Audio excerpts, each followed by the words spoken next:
Halo, kita kembali lagi di Bola Break Super Sub. Seperti biasa bersama saya Ikri Widya dan juga ada Mas mana nih? Fahmi Budi sekarang, dua-duanya. Oh, Fahmi dan Budi. oke nih hari ini em, kita saya udah pakai baju timnas Indonesia dan moodnya lagi lumayan bagus. Iya, Mas Budi kayaknya pakai baju tim lawan nih. Iya, untuk Enggak ya? menyeimbangkan, biar kita netral kan. Ini Oke, warna karena yang hampir sesuai dengan jersinya Timnas benar, Arab karena Saudi. seperti kalau Mas Budi bilang menyeimbangkan karena kita juga mendapatkan hasil yang imbang ya. Tadi malam kita Iya, dapat betul. satu poin dari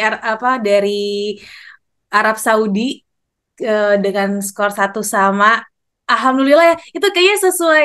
Kayaknya kalau pada nonton Prediksi kita.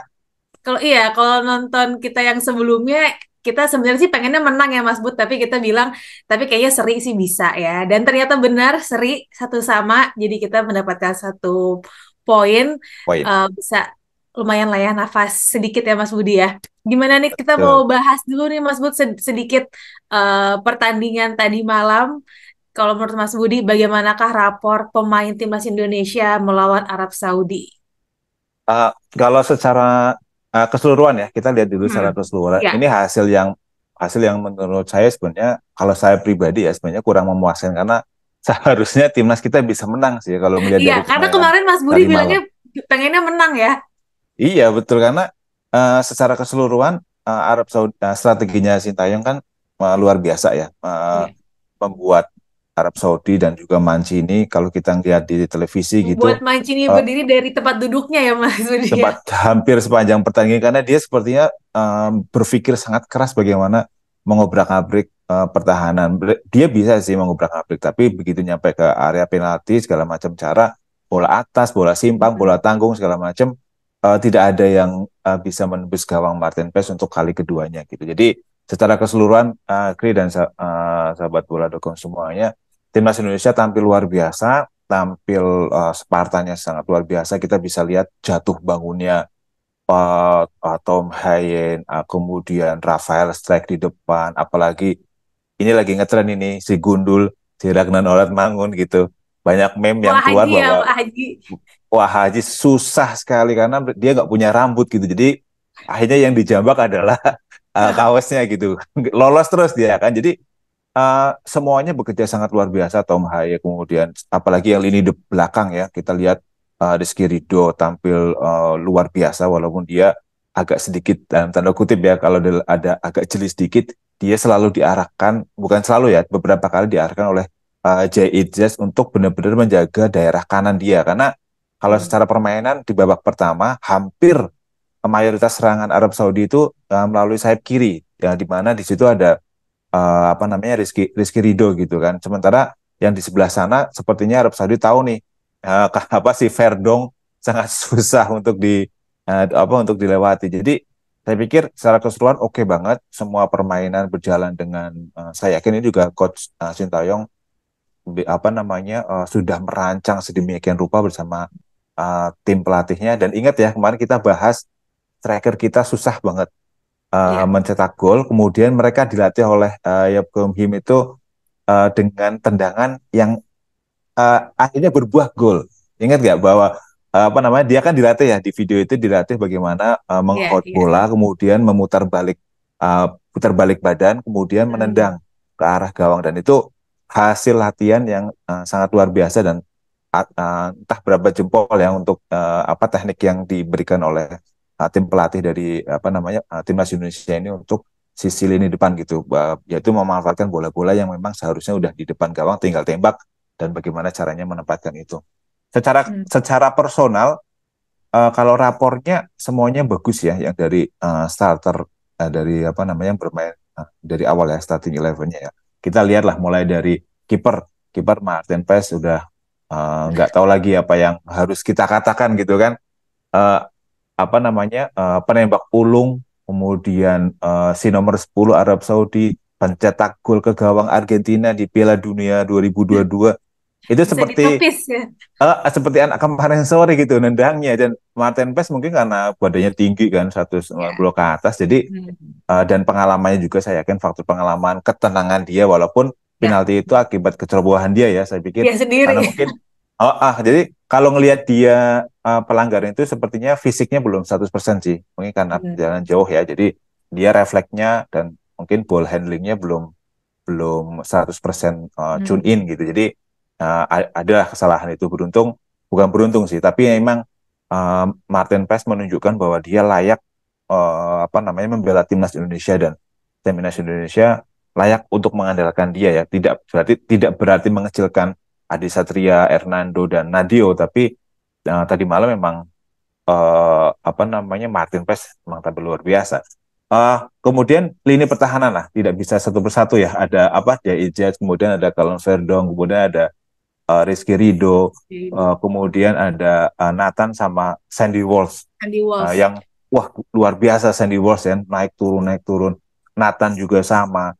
Bahkan ada satu kesempatan Nathan tuh sprint dari apa namanya dari area pertahanan Arab Saudi ke area kita, karena kita di serangan balik itu ada tuh di menit, saya lupa menit keberapa, tapi dia sangat luar biasa mengejar dengan determinasi yang luar biasa yang pada akhirnya bisa menggagalkan serangan balik dari Arab Saudi ini. Jadi lini belakang luar biasa, uh, rapih saya pikir ya, karena kalau ngelihat Ya. dari televisi, uh, dari tayangan televisi ya, dan dari beberapa video yang beredar, J.I. memang ya menyala sih, Bang J menyala, tapi lebih lebih kepada kekompakan sih, soliditas gitu. Ya. Apalah arti menyalanya Bang J, tapi kalau misalnya Rizky Ridho atau Rekan-rekan yang lainnya Verdong tidak ini ya ah, membantu ya. tidak membantu gitu, ya sama aja Martin Paes akan seperti anak kemarin sore juga akan menjadi Hmm. bulan-bulanan lini depan Arab Saudi. Kemudian kita di tengah, tengah juga mobilitasnya luar biasa. Seperti biasa, Prof Tom Prof Tom menjadi pionir ya, beberapa kali serangan balik, kemudian umpannya, cara dia membagi bola ke kiri ke kanan, kemudian mengambil tendangan sudut gitu. Ya memang mencerminkan itulah Prof Tom. Memang kelemahan dia adalah fisik ya, fisik. Itulah sebabnya dia di babak hampir di pertengahan babak kedua dia ditarik. Tapi secara keseluruhan Tom bagus, dan secara umum juga Tom dan Ivan ya, Ivar Jenner itu juga Arjun. menjadi apa ya, menjadi satu kesatuan bersama Witan Sulaiman gitu. Jadi itu nggak bisa dipisahin tuh. Jadi kalau misalnya kita bisa ngelihat ya, umpan cepat yang sifatnya wall gitu kan, apa namanya, cepat tik-tak gitu, dua orang, tiga orang segitiga gitu. Kemudian apa namanya, menjadi sebuah ancaman ke Arab Saudi itu luar biasa. Jadi Tom Hai, kemudian ada Ivar Jenner, kemudian ada Witan, Nah. menjadi satu kesatuan bersama, bergerak bersama dengan dua orang yang sangat licin di depan, yaitu Hmm. Ragnar dan Strike. Jadi setiap unit memainkan perannya masing-masing dengan bagus, tidak sempurna karena beberapa kali kita kecolongan dalam open play gitu. Kalau bola-bola mati sih kita tenang, aman gitu. Tapi kalau open play kita agak sedikit apa namanya, kadang lost control gitu, lost control jadinya apa namanya, membahayakan gawang Martin Paes. Tapi secara overall baik ataupun secara individu, timnas Indonesia luar biasa tampil di kandang lawan, tampil di tengah tekanan yang luar biasa, walaupun kita ada teman-teman kita di sana ya, ada Ya, warga negara lumayan Indonesia di rame, sana rame yang banget, rame banget. yang luar biasa, dan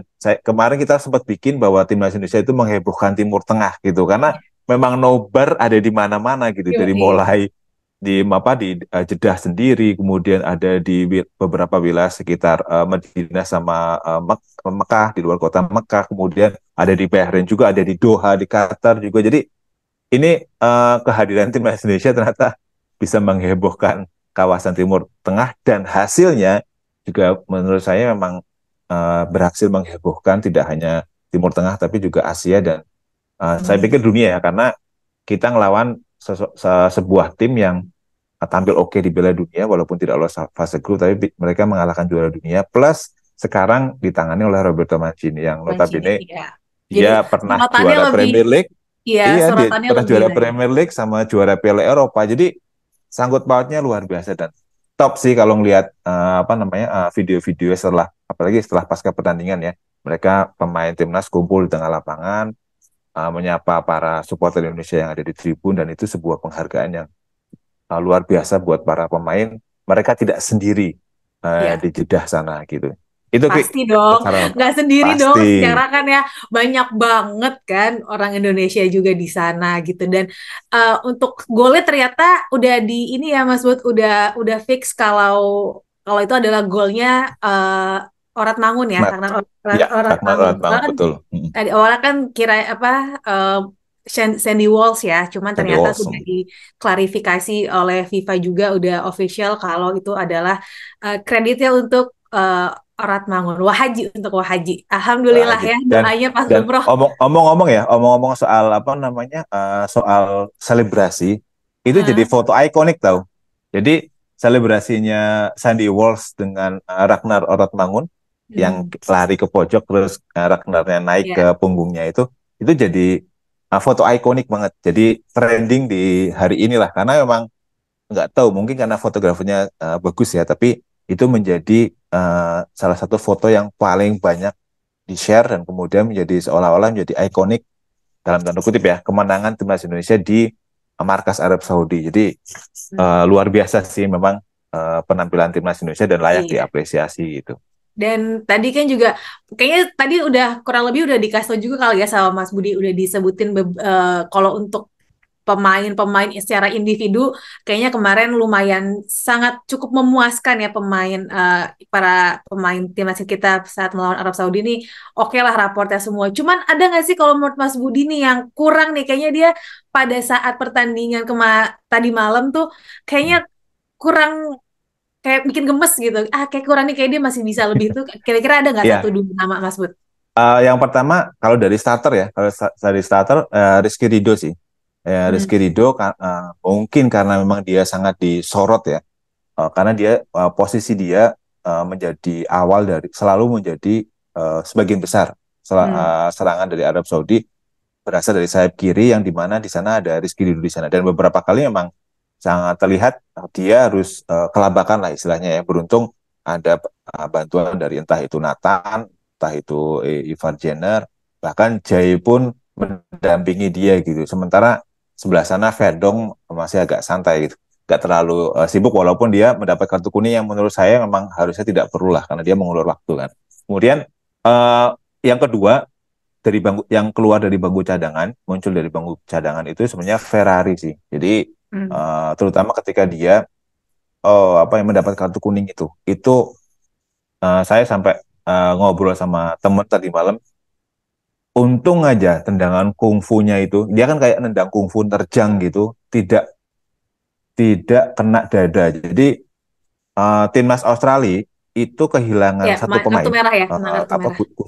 Kusini Yengi itu hampir mirip prosesnya dengan apa yang dilakukan oleh Ferrari yang dapat kartu kuning. Jadi Hmm. bedanya Kusini Yengi itu mengenai dada dari pemain Bahrain sementara si Ferrari enggak dan itu sangat berbahaya sih menurut saya ya. Jadi padahal itu masih jauh lah dari pertahanan gitu karena dia kelihatan banget lari mudah menerjang seperti itu. Jadi keseluruhan oke ya secara apa menit bermainnya dia oke tapi itu yang menjadi catatan buat saya sih bagaimana dia bertahan itu yang masih menjadi PR dan itu sangat kaget.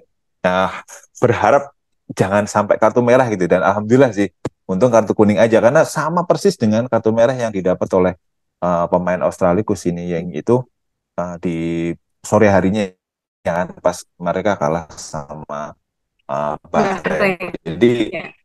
jadi kalau Egi kemudian Sain Patenama atau Marcelino saya pikir uh, rata-rata aja gitu kan. Dia kan mungkin apa namanya sebagai pengganti kemudian mungkin apa namanya telat panas tapi sebagai pemain pengganti bisa mengisi lah karena kan pergantian itu tidak murni secara pengubahan taktikal secara drastis ya hanya mengganti pemain yang sudah memang sudah lelah gitu kayak Tom Hay udah lelah, Ivar juga udah apa udah lelah, Witan juga udah wah kelimpungan gak Udah karuan terkuras karena dia ya, sangat bekerja panas keras. say gitu kan di sana.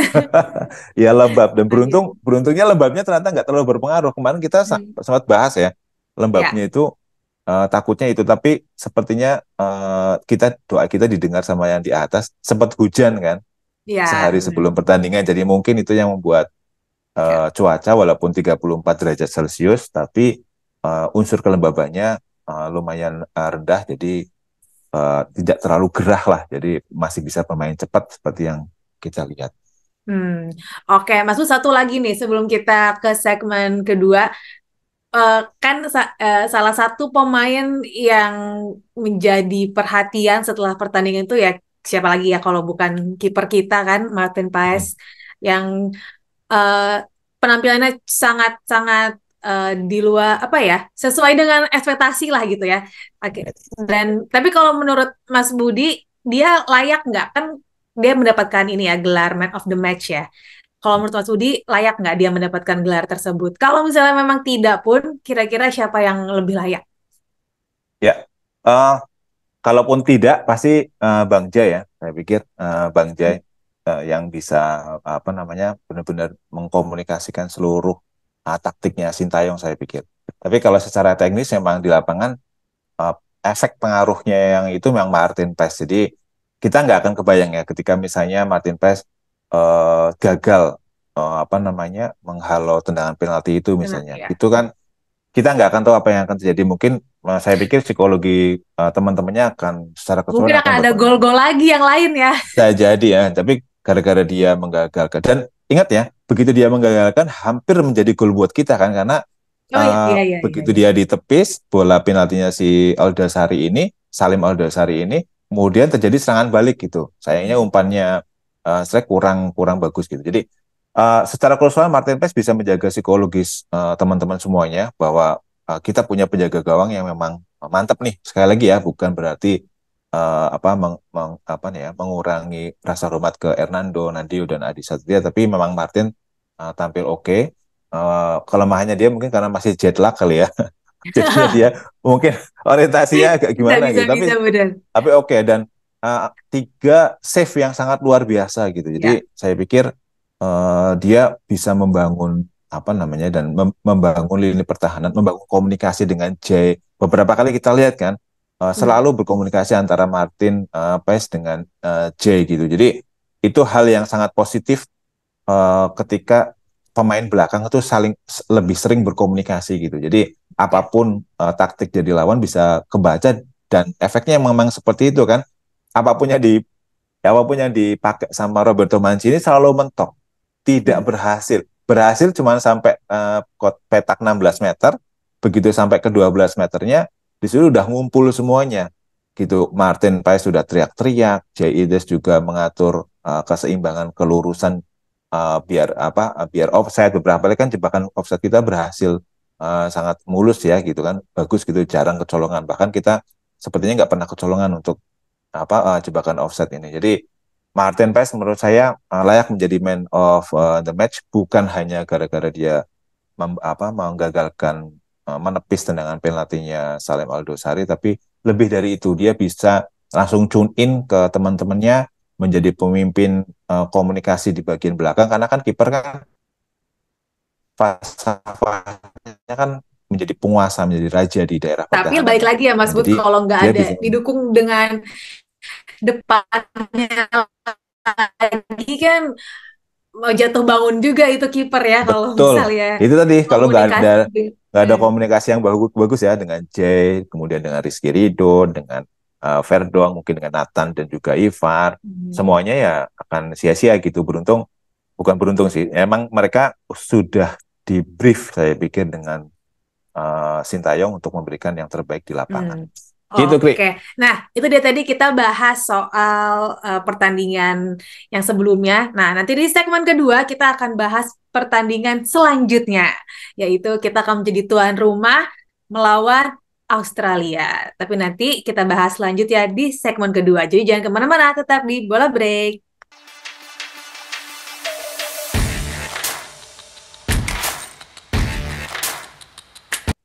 Oke guys, kita kembali lagi di Bola Break Super Super Sub. Tadi Sa. ketinggalan tadi pas closing ya segmen pertama. Nggak apa-apa, nggak apa-apa. Nah, sekarang kita mau bahas tadi ya pertandingan selanjutnya. kita akan melawan Australia di Gelora Bung Karno hari Selasa. Kalau nggak salah jam 7 Ya, malam ya Mas Bud ya. Nah, bagaimana nih peluangnya? Kayaknya sih kalau aku pribadi sih kayaknya ada secercah harapan lah gitu kan. Secara kemarin Australia kan secara mengejutkan ternyata berhasil dikalahkan sama Bahrain gitu. Jadi eh, kalau aku sih optimis ya, tapi bagaimana kalau ya. menurut Mas Budi Kalau peluangnya? optimis tetap harus optimis ya. Apalagi kita sedang berada dalam kondisi psikologi yang luar biasa gitu. Kadang kalau di olahraga kan psikologi itu bisa mengalahkan Hmm, teknik gitu. Bisa lebih tinggi dari ya. strategi. Hmm. Jadi punya teknik tinggi kalau strategi bagus, rencananya bagus, tapi kalau psikologinya terganggu, wah aku mau ngelawan Hmm. ini udah kalah duluan. Nah itu udah jiper Ya. duluan ya sama aja bohong gitu. Nah kita lagi berada di dalam posisi yang luar biasa, lagi apa namanya, lagi majority lah istilahnya, lagi di atas gitu. Asalkan jangan Hmm. terlalu ke atas ya, nanti kalau ke atas jatuhnya sakit banget tuh.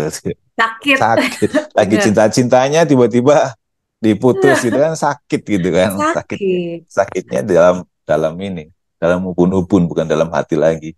Jadi secara umum kalau kita melihat permainan kita di Arab Saudi di Jeddah kemarin tadi malam ya, eh, optimistis lah.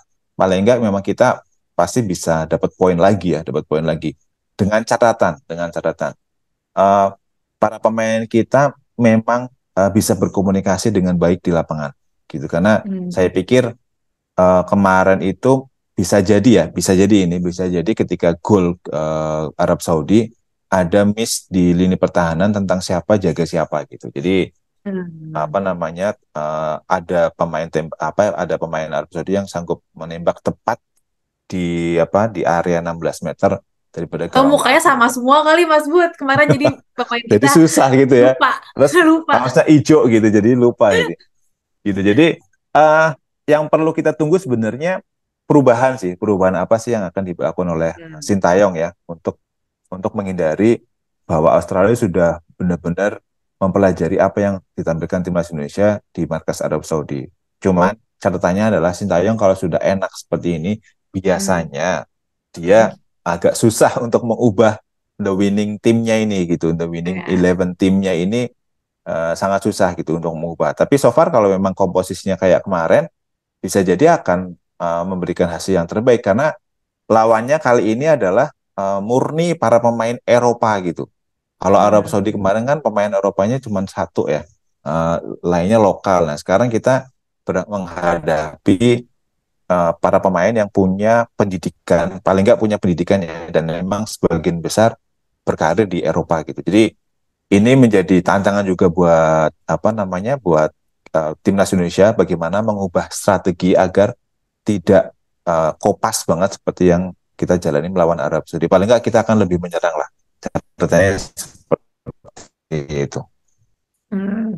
Oke, tapi kalau sedikit aja nih Mas Bud, eh, ada nggak menurut Mas Budi dari pertandingan Bahrain juga diuntungkan dengan pemain apa Australia bermain hanya 10 orang pemain gitu kan? Tapi kira-kira ada nggak sih yang bisa nih kita ambil terus kita manfaatkan nanti di Ya, saat uh, melawan Australia? ada beberapa ya, dan tapi kita ambil yang paling penting aja. Yang pasti mereka seperti Arab Saudi. Jadi penampilannya hampir seperti anak Eropa, tapi walaupun mereka liga domestik ya. Nah sekarang mereka adalah anak Eropa yang membawa apa namanya skema permainan Graham Arnold yang Eropa banget gitu.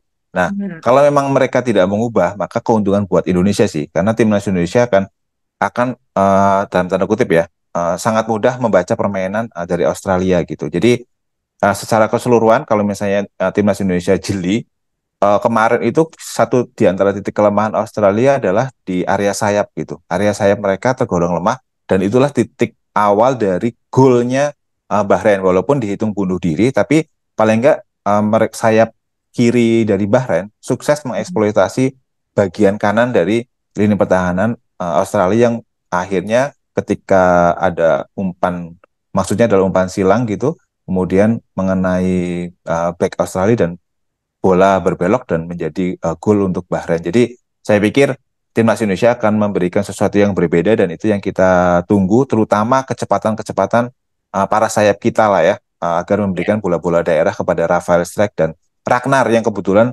punya tipikal bukan striker nomor nomor 9 tapi benar-benar para pelari yang memang kenceng gitu dan punya teknik tinggi dalam apa namanya dalam mengolah bola gitu, menjaga bola juga bagus.